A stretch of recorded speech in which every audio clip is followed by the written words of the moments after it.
네, 우리 이번 시간에는 토론의 형식에 대해서 좀 살펴보는 시간을 갖도록 하겠습니다. 고전적 토론과 반대신문 토론, 이 두 가지 유형에 대해서 살펴보는 시간을 좀 갖도록 하겠습니다. 자, 먼저 고전적 토론입니다. 토론하면 가장 전형적인 토론이죠. 보시면 찬성 측 2명에 반대 측 2명이 한 조가 됩니다. 이죠. 찬성 1, 찬성 2, 반대 1, 반대 2, 총 4명이 토론하게 됩니다. 자, 그리고 먼저 찬성 측에서 시작해서 찬성 측으로 끝납니다. 이게 무슨 말이죠? 우리가 찬성 반대, 찬성 반대, 찬성 반대, 찬성 반대 이렇게 하면 마지막이 반대로 끝나야 되죠. 찬성부터 시작했으니까. 자, 그런데 마지막 끝나는 순서를 찬성 측에 준다는 이야기입니다. 왜요? 이게 제가 입증의 책임 때문이라고 써놨는데 입증의 책임에 대해서는 나중 다음 시간에 배울 겁니다. 근데 그렇게 복잡한 용어를 쓰지 말고 처음에 말을 꺼낸 쪽이 불리하다라고 생각해 주시면 됩니다. 우리 말싸움 생각할 때 보면 처음에 말을 꺼낸 쪽이 좀 불리한 면이 있다. 그렇기 때문에 맨 마지막에 말해서 그 불리함을 좀 없애주자. 뭐 이런 취지에서 처음에 찬성 측이 얘기하고 마지막도 찬성 측이 얘기하는, 그러니까 처음과 끝이 모두 찬성 측이 되는 것이 고전적 토론의 특징입니다. 이해되시죠? 그러면 중간에 순서가 한번 바뀌어야 되잖아요. 찬반 하다가 반찬 이렇게 바뀌어야 되는데 그 중간 지점이 뭐냐면 우리가 반론이 시작될 때입니다. 그러니까 입론과 반론. 이 단계도 나중에 배울 거예요. 근데 어찌됐든 토론이라는 거 안에는 입론이란 단계가 있고 반론이란 단계가 있는데 그 두 단계 사이부터 그걸 기점으로 해서 순서가 바뀐다. 찬성 반대가 말하는 순서가. 그래서 지금 이 아래 표를 보시면 아래 표를 보시면 제1 찬성자부터 제2 반대자까지 나와 있는데 순서 1, 2, 3, 4 보이시죠? 찬성 측 제1 찬성자, 제1 반대자, 제2 찬성자, 제2 반대자 순으로 찬반 순으로 입론은 진행됐는데 중간 딱 건너뛰고 반론이 시작될 때서부터는 순서가 어떻게 되죠? 반대, 찬성, 반대, 찬성이죠. 반찬으로 끝나게 됩니다. 그렇죠? 찬반, 반찬 해서 처음과 끝이 모두 찬성 측이다. 먼저 말을 꺼내는 것이 좀 불리하기 때문이다. 좀 전문적으로 얘기하면 입증의 책임이 있기 때문이다. 라고 이해해 주시면 되겠습니다. 자, 그리고 세 번째는 뭐냐면 입론과 반론 후에 배심원이나 청자가 거수나 투표로 평가를 해야 됩니다. 평가를 해야 돼서 토론이라는 건 승패를 결정짓는 말하기죠. 이미 결론을 내놓은 것.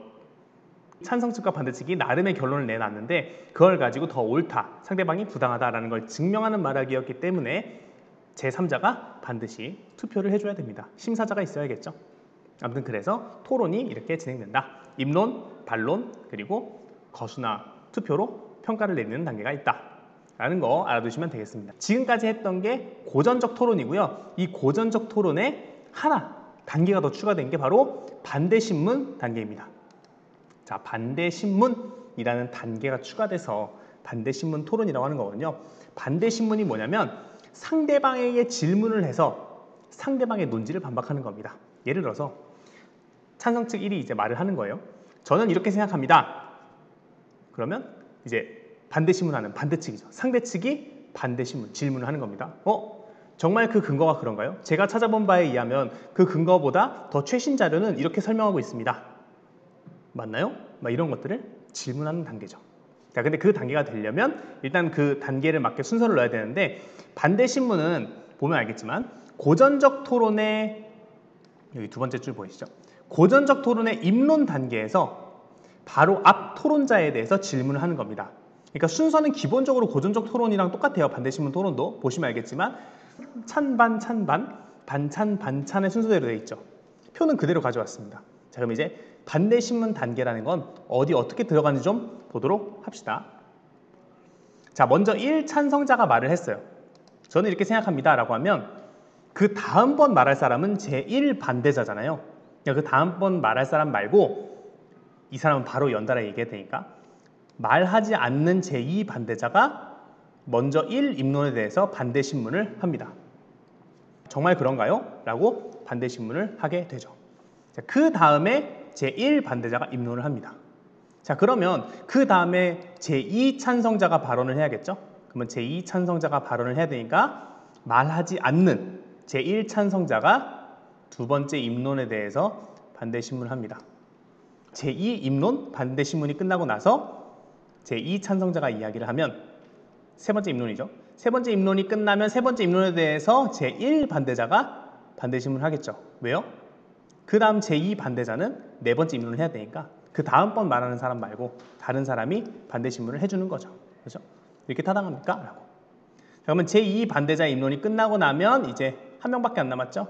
제2 찬성자가 네 번째 입론에 대해서 반대 신문을 합니다. 이해되시죠? 그래서 이렇게 순서대로 진행된다. 그래서 찬반 순서는 그대로입니다. 대신 다음번 말한 사람 말고 같은 팀이 도와주는 거죠. 뭘?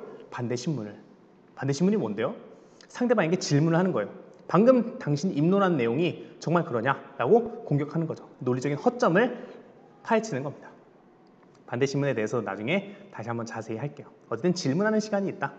왜 토론에서 보면 막 그런 거 있잖아요. 정말 그렇습니까? 맞습니까? 맞습니까? 방금 맞다고 했습니다. 인정하십니까? 뭐 이런 것들. 그런 단계들을 중간중간 넣는다. 하고 반론은 다시 어떻게 해요? 순서가 반찬, 반찬, 반대, 찬성, 반대, 찬성으로 가야죠.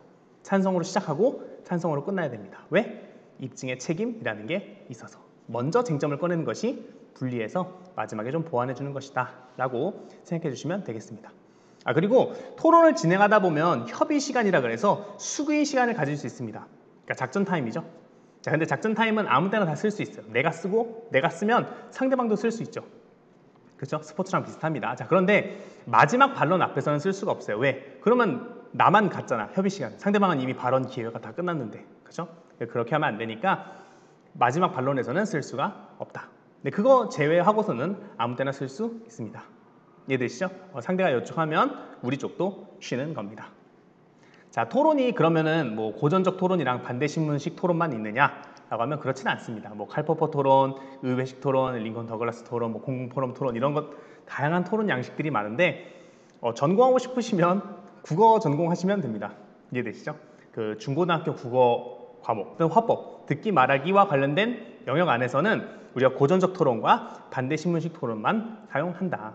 그리고 고전적 토론보다는 학교에서는 반대 신문식 토론을 더 많이 활용하기는 합니다. 왜냐하면 질문을 하고 그 논리적 허점을 방어하는 그 과정에서 훨씬 더 학생들의 논리력이나 사고력이 향상된다라고 보기 때문에 반대 신문식 토론을 많이 쓰죠. 그래서 아마 교내 토론 대회나 청소년 토론 대회, 대학생 토론 대회도 다 반대 신문식 토론을 위주로 진행될 겁니다. 그래서 저는 앞으로 토론에 대해서 이제 그 수업 내용을 다룰 때 반대 신문식 토론을 위주로 다루도록 하겠습니다. 자, 오늘은 토론의 형식에 대해서 살펴봤습니다. 다음 시간에 더 좋은 내용으로 찾아뵙도록 하겠습니다.